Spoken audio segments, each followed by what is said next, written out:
Along with this, I also have just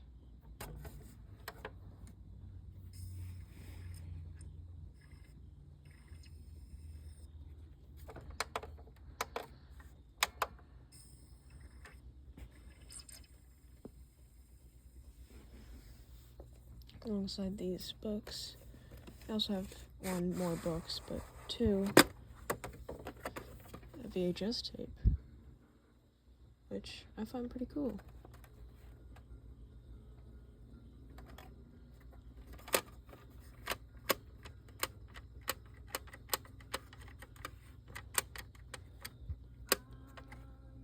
I like the noises it makes, but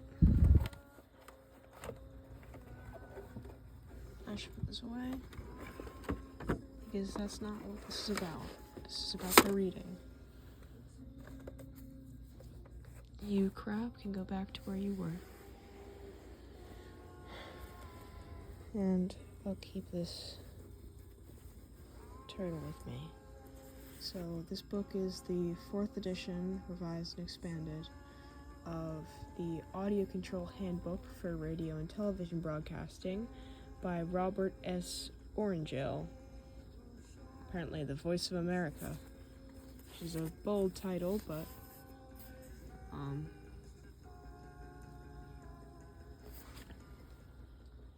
think I need to slightly turn my lights up so that I can read properly. That's much better.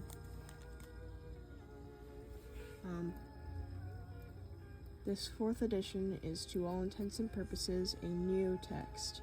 While it closely follows the format of its 3 predecessor editions, it has been rewritten almost in its entirety, following suggestions made by faculty members at many colleges and universities where it has been extensively used. Completely reset, this edition reflects changes in equipment and techniques, and delves deeper into the technical and electronic aspects of audio operation. With all this, it is still a how-to book rather than a technical theory treatise. I don't know that word.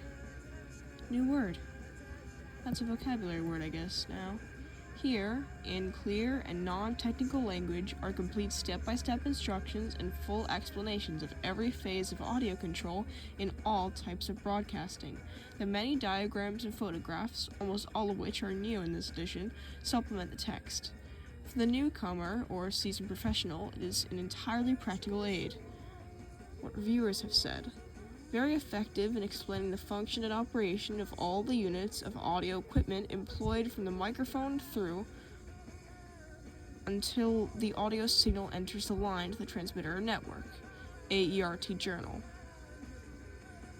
This highly intelligible manual provides profitable reading for anyone interested in any aspect of radio. It's typo. It says radio, film, and TV production. I'm assuming that's supposed to say radio, but I guess it could be a new word, but I doubt it. This is also from, this, I don't know what the word for it would be, company? Communication Arts Books, Hastings House Publishers, New York, 116. To Beverly, Susan, and Patty. This 4th reprint was September of 1975. Wait. 4th edition revised and reset April 1972. But this is 4th edition revised and expanded. So I'm not sure if these are the same thing. But or it just has 2 titles. That's weird. That's interesting.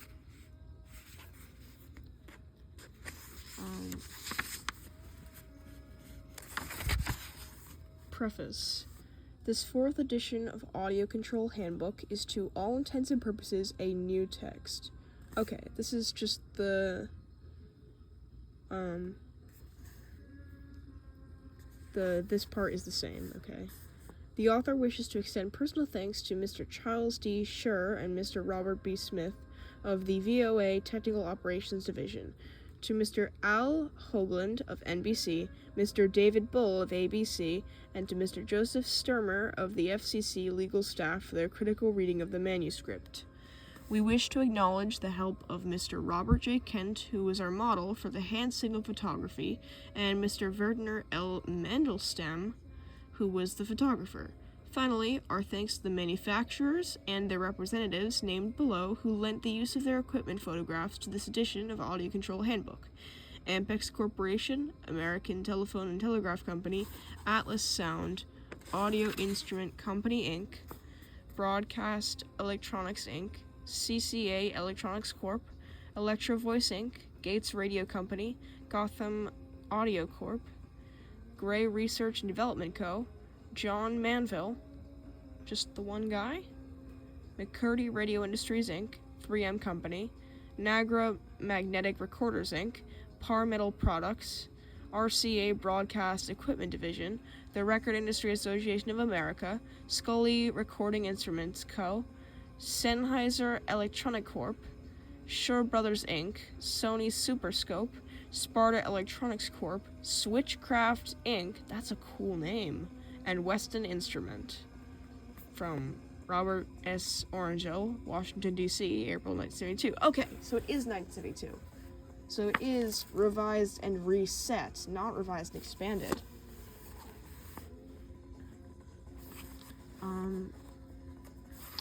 I don't know how far I should read. I guess, for this, I'll try and read to page,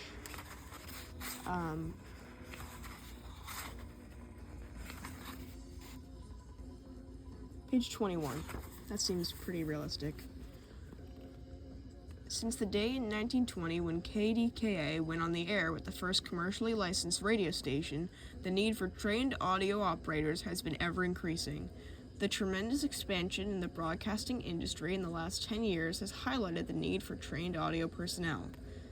This part the audio operator plays in a broadcast is often underestimated. Sorry, I replaced the word "the" with "this" on accident. His voice is not heard on the air. He writes no copy, nor does he sell advertising time. He is the silent partner. He puts the program on the air and is the one around whom the quality of the broadcast revolves. He is expected to be ready for all emergencies. In short, he is an invaluable member of a staff which turns personality, sales ability, and technical know-how into valuable saleable time. Saleable is a strange word, and they did not use the Oxford comma. New horizons are offered to the audio operator in the fields of television, motion pictures, and high-fidelity recording. The profession is becoming more and more important. It is indeed encouraging to note the increasing recognition given by schools and universities to the need for including within curriculums more and more courses in the broadcasting art and in audio subjects. Audio Control Handbook gives the newcomer the hard-won knowledge, skills, and techniques of an especially well-qualified author by virtue of his experience in large and small broadcast stations, both in the government and in private industry. The author has recognized the need for a thorough text to assist the audio operator in his responsibilities in the studio and in the field. A text of this type has been long overdue and is most welcome in the broadcast field. I wish Mr. Oringel, the author, well with it. J.R. Popel, not sure. Former Assistant Director for Radio and Television, U.S. Information Agency. That was the foreword. Courtesy Gotham Audio Corp. Figure 1 audio control console, but which model? Such a strangely vague statement. Chapter 1. Introduction to Audio Control.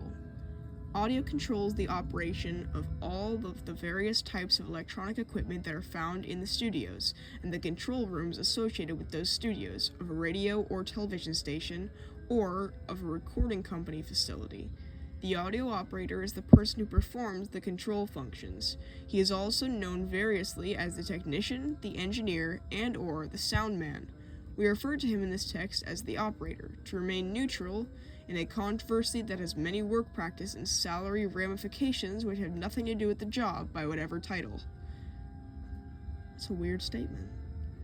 Most of the operator's work is performed in the control room, seated in front of and operating the audio control board or control console, and its associated equipment, but occasionally he operates remotely, in the field with portable control equipment. Sound, upon entering a microphone, becomes transformed by the microphone into electrical energy. We refer then to the microphone as a transducer, a device that changes one form of electricity into another. Similarly, a loudspeaker, which changes electrical energy into mechanical energy, sound, is also a transducer. Occasionally, throughout this text, we may, for convenience, refer to sound as flowing through electronic components, although we are aware of this variance from scientific fact. To begin, we will follow the path of an utterance, from the time that it emanates from a performer's mouth with a microphone in close proximity, to the time that the utterance enters a listener's ears from a loudspeaker in close proximity. That is, the path from radio station to home receiver. As the performer speaks, sound waves are created and radiate in all directions from the sound source. The waves of sound impinge on many things, some of which absorb, some of which reflect the sound, and some of which vibrate sympathetically with the sound. The sound wave has a pressure component, or strength of the wave, a velocity component, or speed of the wave, and a frequency, or tonal characteristic of the wave, expressed in hertz, or cycles per second. With the microphone in close proximity, a portion of the sound wave strikes the transducing component, causing it to vibrate sympathetically, transforming the sound energy into electrical energy. The electrical energy flows to a control board where it is amplified to usable proportions and routed at a radio station to the transmitter. The function of the transmitter is to superimpose the audio electrical energy onto sidebands of a much higher frequency carrier wave in the radio frequency spectrum. The transmitter then feeds the carrier with its piggyback audio to the transmitting antenna, which in turn radiates the energy into the atmosphere.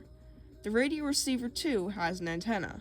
It experiences the transmitter's radiations, feeds them to an amplifier, separates the audio component from the carrier, and amplifies the audio energy to where it will, by transducer action, cause the loudspeaker to convert the electrical energy into sound waves. Chapter 1 Review Questions. 1. Trace the audio path from performer's mouth to listener's ears. 2. What are the components of a sound wave? And 3. What is a transducer? Figure the radio sound path. And here's the demonstration if you'd like it. This is audio wave superimposed on radio carrier wave. And sideways that you can read the text. Okay. Chapter 2. Control board equipment. Functions of a control board. A control board or control console has these functions.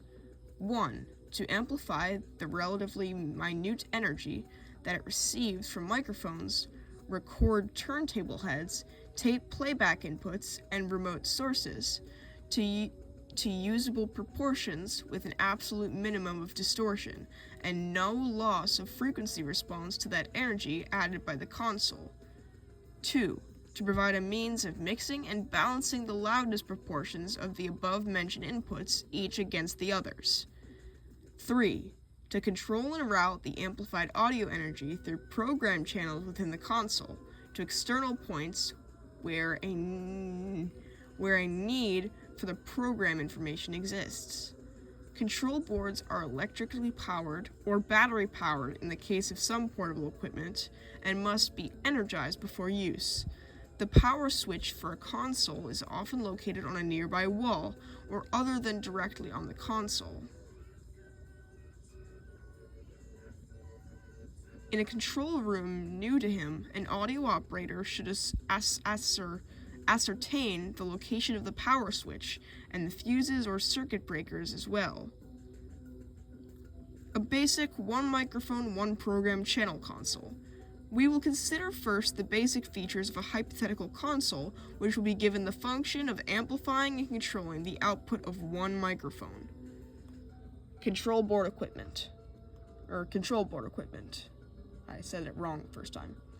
It will be advantageous to learn the names of the individual components of the console. This console, as the same components will be found over and over in the more complex console instruments to be discussed as we progress. It is important, too, to know the order of the chain in which they are combined. Observation will indicate that all, even the most complex control boards, are simply extensions of this basic one mic, one program channel console. I remember when they used to spell it mic. Some people still do, but it's more common to use MIC now instead of MIKE. This is the diagram. Block diagram. One mic, one program channel control board. The control operator will refer continually to energy levels as he discusses audio equipment. Audio energy levels are stated in VUs, volume units, in dBs, decibels, and in dBms. All of these units are of relative, not absolute size. The dB, for instance, is an expression of a ratio between two voltages, two currents, or two powers. A reference level is used in each case, to which the dB measurement is referred. Thus, the dB is referenced to 6 milliwatts of power in a 500 ohm line, which is a fairly obsolete reference base. The dBm, a more current measurement, is referenced to 1 milliwatt of power in a 600 ohm line, which is a sine wave RMS, root mean square, value of 0.773 volts across it. Both the dB and the dBm are radios of sinusoidal, sine wave, power such as that emanating from an audio tone oscillator. The formula for derivation of dB of power is dB equals 10 log 10 P1 over P2, where P1 and P2 are input and output power.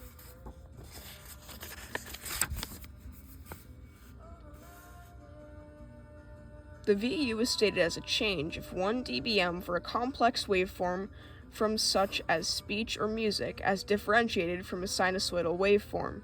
In practice and in discussion, the operator uses the dB, the dBm, and the VU as relative absolutes in his reference to power levels. For instance, the output energy of a mic is generally stated as being from a negative 50 to a negative 60 dB. The output of a preamplifier, is generally from about a negative 20 to negative 20 dB, and the output of a program amplifier or line amplifier is usually in order of a plus 4 to a plus 8 dB. Note, therefore, that the range of amplifications or energy gain in the component chain varies from a negative 60 through a plus 8, a considerable range of amplification. Note, too, that while the components of the chain are indicated as individual units, they are in fact electrically hardwired to each other in the order stated. The negative 50 energy of the mic is fed to the preamp, which amplifies it to perhaps a negative 10. The pot, potentiometer, on the output of the preamp, controls the output level, or actual gain of the preamp, thus the output level of the mic, in the same fashion that one might control the volume, gain, of a radio receiver. The audio energy next feeds into the key switch, which has an on-off function determining whether or not the output of the microphone feeds into the program amplifier. Of course, closing or opening the pot with the key on provides the same function. The program amplifier again enlarges the audio energy to plus 4 to plus 8 range, sufficient to feed a transmission line to a program network or to a transmitter. Across the output of the program amp, we find the VU meter, which enables the operator to visualize the volume output of the console, and a monitor amplifier feeding a loudspeaker or earphones, which enables the operator to hear program content. A 4-input 1 program channel console. Now we will expand our hypothetical 1 microphone input console to a more useful instrument with 4 inputs to the program amplifier, program channel. These inputs, in figure 2.2, include a second mic and 2 record playback turntables. Note that the topmost chain of microphone, preamp, pot, and key is identical to that of the initial basic console. We have now added 3 more such chains, all feeding a program bus, which in turn feeds the program amplifier. Each individual output has its own pot, which varies its share of gain fed to the program bus. Each has its own key, which cuts that input into on or off.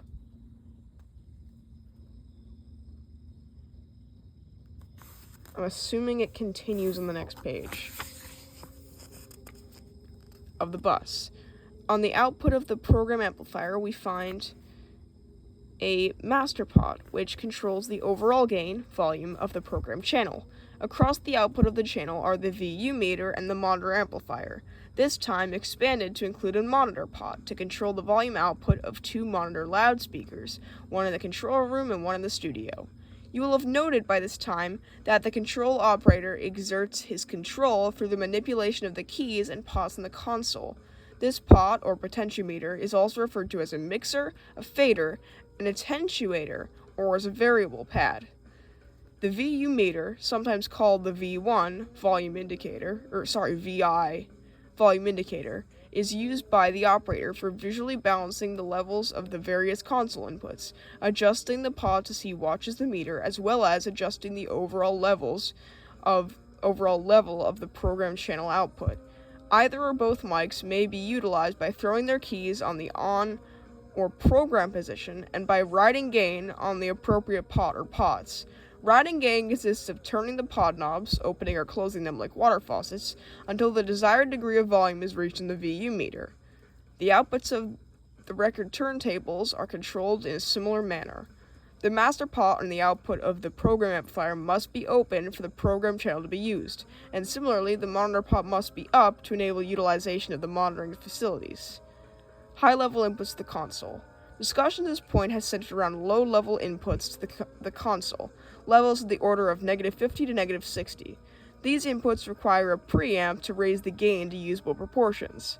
Console inputs deriving from the output of a tape playback or from a remote line amplifier will arrive at the console at up to perhaps a +4 level, with enough gain to drive the program amplifier. No preamp is then needed, so the input chain will consist of input to pot to key to program bus. Figure 2.3, block diagram of a high-level input chain.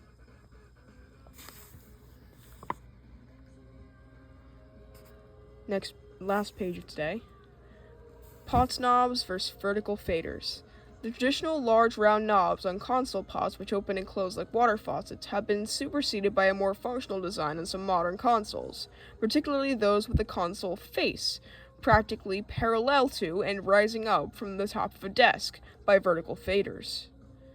These faders perform the same function as the traditional pots, but appear on the console face as vertical rulers with a sliding knob that can be moved up or down. Maximum gain is found at the top of the slide, and minimum gain, or off, is found at the bottom. Oh hey, check that out. Vertical faders are advantageous in a console with a multiplicity of inputs, because the operator can tell at a glance which pots or faders are open, and to what degree relative to each other. Vertical faders enable the operator to react faster during a rapidly paced program. Do we still use this kind of thing? I think we still do, right? I might be wrong though. It might be older than I thought it was. Because this has been around since the 70s? That's crazy. Figure 2, vertical fader console. Courtesy McCurdy Radio Industries, Inc. Audition, queuing, and talkback systems. When a microphone or turntable input key is on the on or program position, that chain is feeding live into the program channel, and perhaps on the air. I think I'm done reading for now, but I hope you liked it. I got all cozy for this. So